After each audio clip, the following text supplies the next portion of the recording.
that's huge for us. And Ms. Harris, thank you for working on that as well. Superintendent's report is pretty brief this month. I think the topic's kind of the same for each bullet point I have here, though.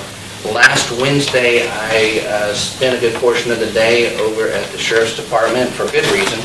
I was meeting with investigator James Ellis of Grimes County Sheriff's Department, and he has spent a lot of time working on kind of a universal evacuation reunification plan, wanting to use it for all the schools in Grimes County, but he blessed us by doing it for us first.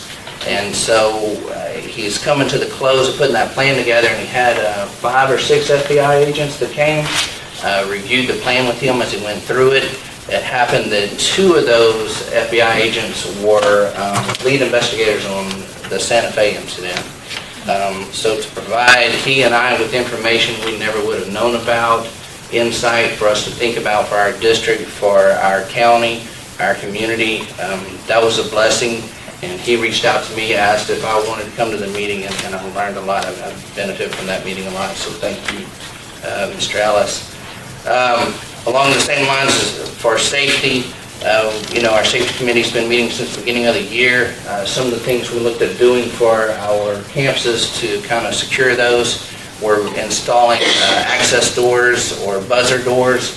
The reason we haven't done that, as we got ready to schedule installing those, we found out through technology that we don't have to place an additional monitor on our secretary's desk, that through technology they can come up on the screens on our phones.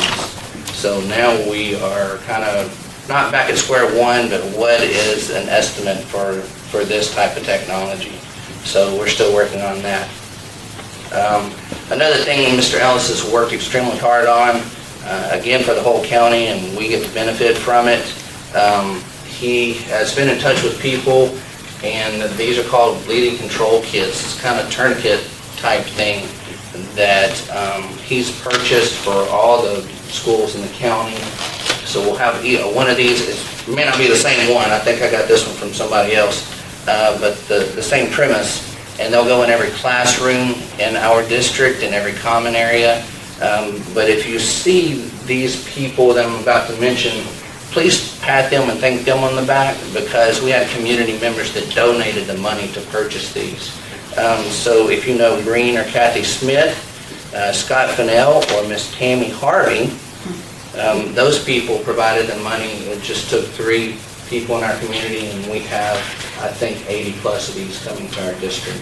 So we'll be distributing those in our classrooms. Also, he has secured someone to come and train our teachers on what's in the kit and how it would be used. God forbid we ever had such an incident. And we're going to have that district-wide training on April 17th.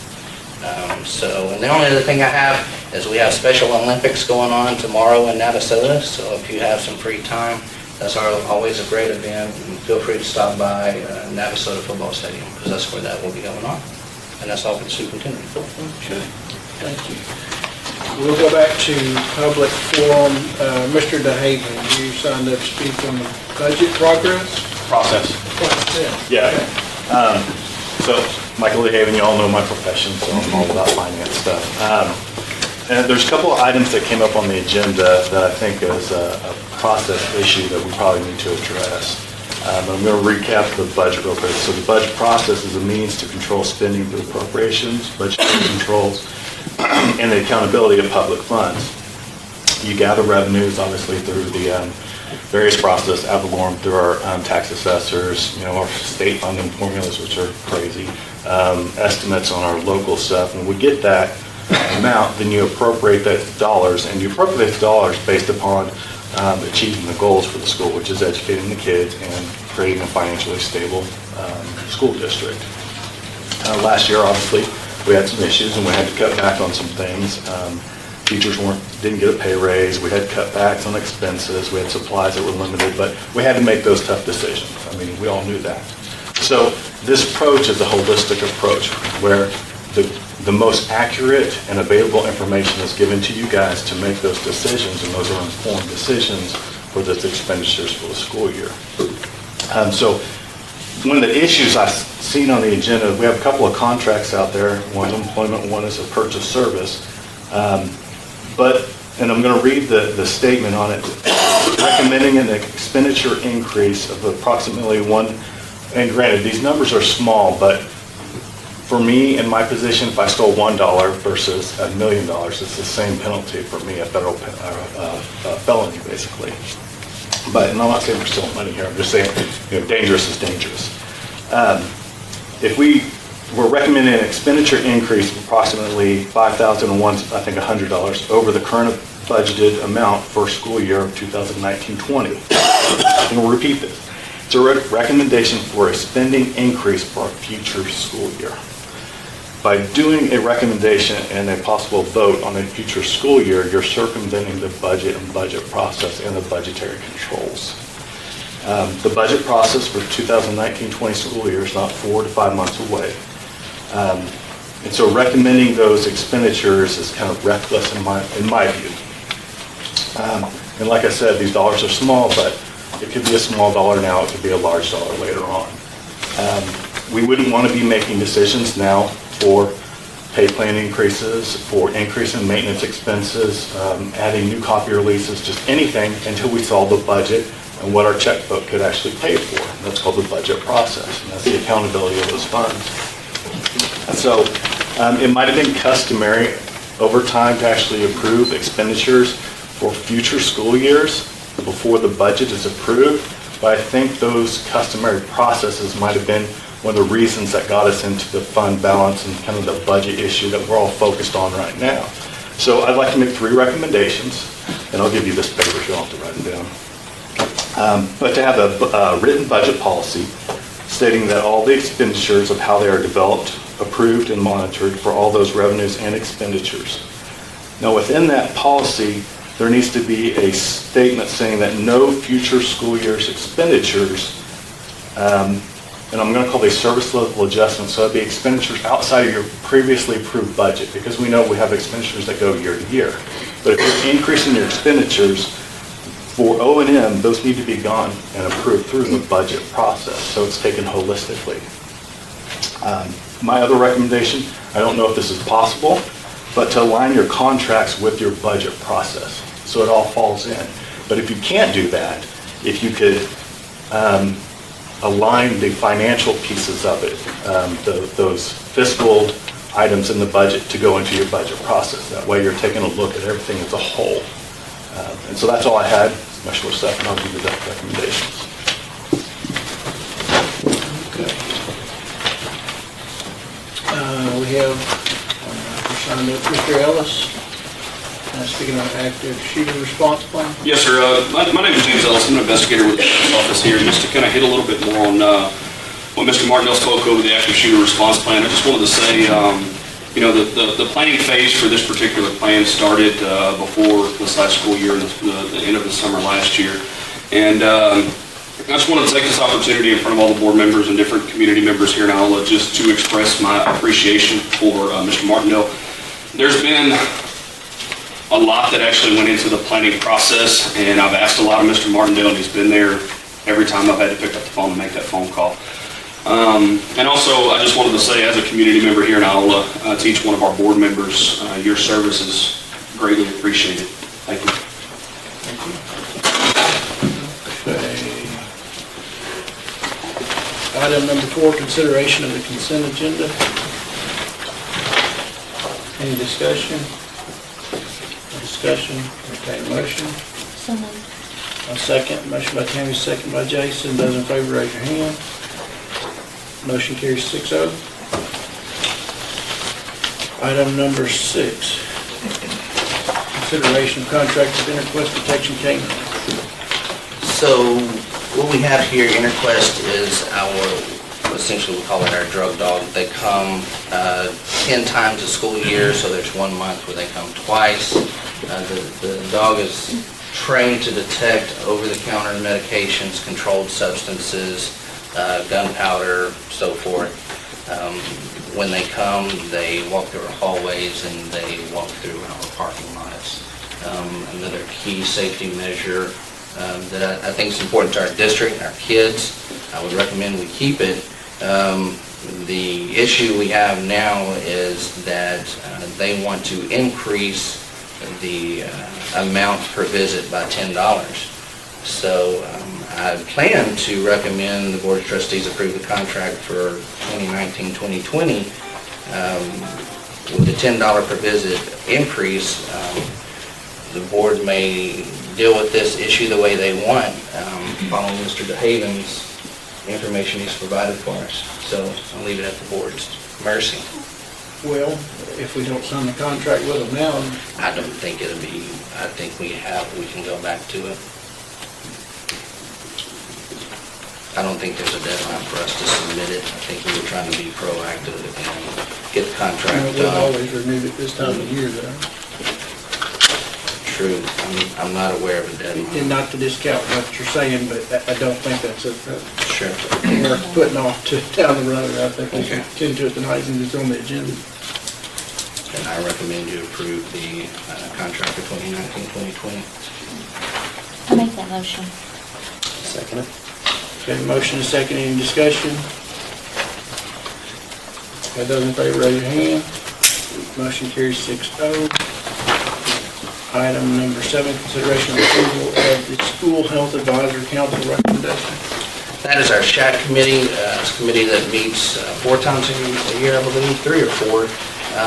Things that we've been working on, like just things, general health issues for students, teachers, current projects that are in the work through the committee, installing a water bottle filler in the elementary hallway. There's one in the, I think it's in the cafeteria now or near the cafeteria, but one making it more accessible. Have one in the hallways. We increased the water pressure on the water fountains so kids wouldn't have to put their mouths on the nozzle. That's a huge help thing. So we worked on that, and we worked with maintenance, the misting system, germs, so that's been going through the SHAC committee. The only thing that's changed in the policy, our SHAC policy, the committee has asked that we change one policy, and what the policy used to say, or says currently, is that physical activity would not be withheld during physical activity times as a punishment. It would not be withheld. They asked that we change that to can be withheld as a punishment. And what we're talking about is during recess, not PE at all, but during recess, and that the policy would say that they can't, now they're still going to be active, but they're not getting to run around having free access. And that wouldn't last any longer than half the time period. So recess is 20 minutes, that time period would be 10 minutes. And what we mean is they would still be active, they would probably walk laps around the playground, they just wouldn't be free to go play with their friends. And the SHAC committee felt like that might be another important piece to discipline if teachers could use that. So that you know that's the one change, I'd recommend to the board that you would approve the School Health Advisory Council as presented.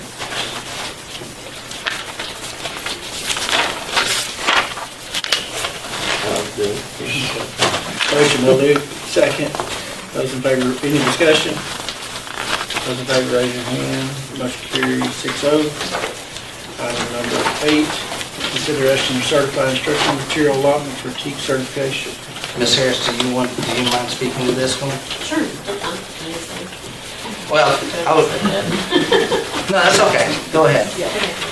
So this is just certifying to TEA, basically, that our school district, for the next school year, so 19-20, that our teachers will have access to curriculum that does cover the TEACs. So that's all that is. And so that's the only way we can access that textbook funds, the money that TEA gets. So it's in an account.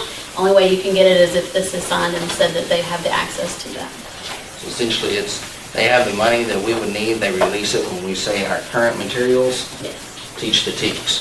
So that's what you would be certifying, is that our current instructional materials Not teach what the we're about TEACs. to know. No, this has nothing to do with what we're about to adopt.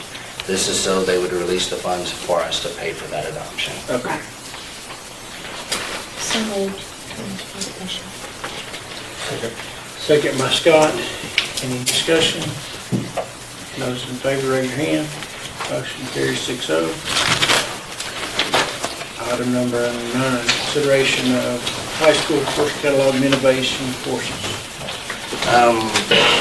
High school's done a great job putting our course catalog together. Want to move forward by starting the registration process with those students. Some of the changes in the course catalog would, or I think the main changes, maybe the only changes, is that we are looking at offering dual credit courses to sophomores. So we currently offer it to seniors and to juniors, and we're going to extend 2 courses to sophomores, essentially allowing Iola students to graduate with 24 college credits. Those dual credit courses for sophomores would be sociology and speech, essentially. So that's the change to the course catalog. And then the courses of innovation are courses that the state says you can use these, and here's the curriculum. So we just, we're offering in 2019, 2020, we're looking at offering the innovative courses of general employability skills and college transition, which we're currently offering now to our seniors, correct? Yes, past 2 years. So just ask that you approve the course catalog and innovation courses for 2019-2020 as presented.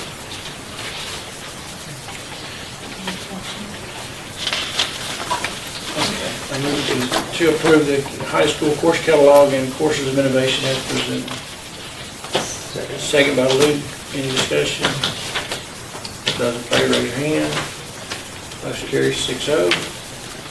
Item 10, consideration of employment of school auditor for 2018-2019. What? That's gotta be wrong. 2019. Well, it's who would be doing the audit for This year. we're in. Okay, so So yeah, I did the same thing when I first read it, but it's correct, because okay. they'd be doing the audit for this fiscal year. Okay. So what you have in your packet is a letter of engagement from Axel Rohde. Something we've been looking at is changing auditors from Belt Harris Pahacek to Axel Rohde. Ms. Tim has been helping with this. I've been talking to a few other districts, and I spoke with Dr. Hawkins at Livingston ISD, who says that Axel Rohde has done a phenomenal job for them. He said when he arrived in Livingston, their practice was to change auditors every 2 years, but they have now been with Axel Rohde for 5, and he hopes they'll stay with him until he retires, which was 7 years. And I spoke to Eric Carpenter and Big Sandy, who had nothing but great things to say about Axel Rohde.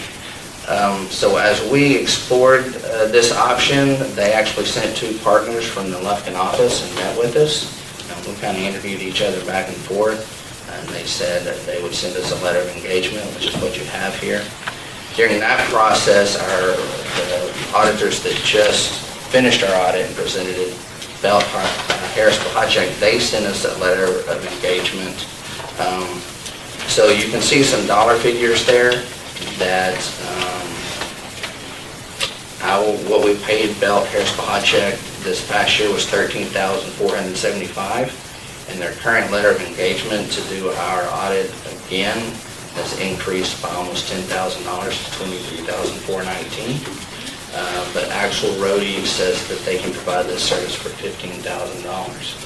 So that's why it would be my recommendation that we approve the letter of engagement with Axel Rohde for our audit for the school year ending August 31st, 2019.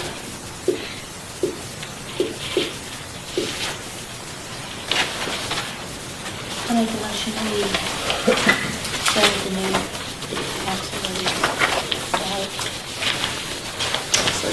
Got a motion, second by Luke. Any discussion? I had a question, so did they say why they went up $10,000? No, sir, they did not. I don't know that they spoke to us verbally at all about it. That was one of our concerns, and while we started looking for other firms, it was communication issues. So they really never gave us a reason why. Are there firms that only work with schools, or most of the big firms work with schools? Because isn't an audit based off of the size, basically the dollar value of what you're auditing? Size of the corporation or the school or whatever? That's a good question, I'm not sure. They have 12 partners in that partnership I'm looking at today, and 2 of them specialize in school finance, actually 3. 2 of them more particular than the third one. So they have some that specialize in the audit function. Again, 2 being school, related more to schools. So I think they have the expertise to do it. Yeah, no, I was just wondering because, you know, we do an audit every so often as well, and a third of that. And if it's based off of the value, like the dollars, then maybe we don't have time to shop now, but maybe we need to shop more if that's what it's based on. The other districts that are remaining with Bell Harris Podcheck were receiving increases like that as well. Yeah, Don't know why. they got on the hook. So we just felt like we were going to get better customer service with that. Yeah, and I can agree with that. I don't see why we wouldn't, even though that's an increase from where we were at. Small. They did say that, well, obviously they're not going to give us any quotes, but he said the first year would be a little bit more, and then he could better judge what future years would look like. That he gave us the impression that it may become cheaper after the first year. Well, this is not a 2-year contract or anything like that. No, so we could look it's at- a year by year, that's what Okay.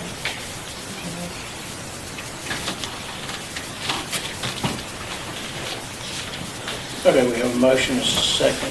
Any further discussion? Those in favor, raise your hand. Motion carries 6-0.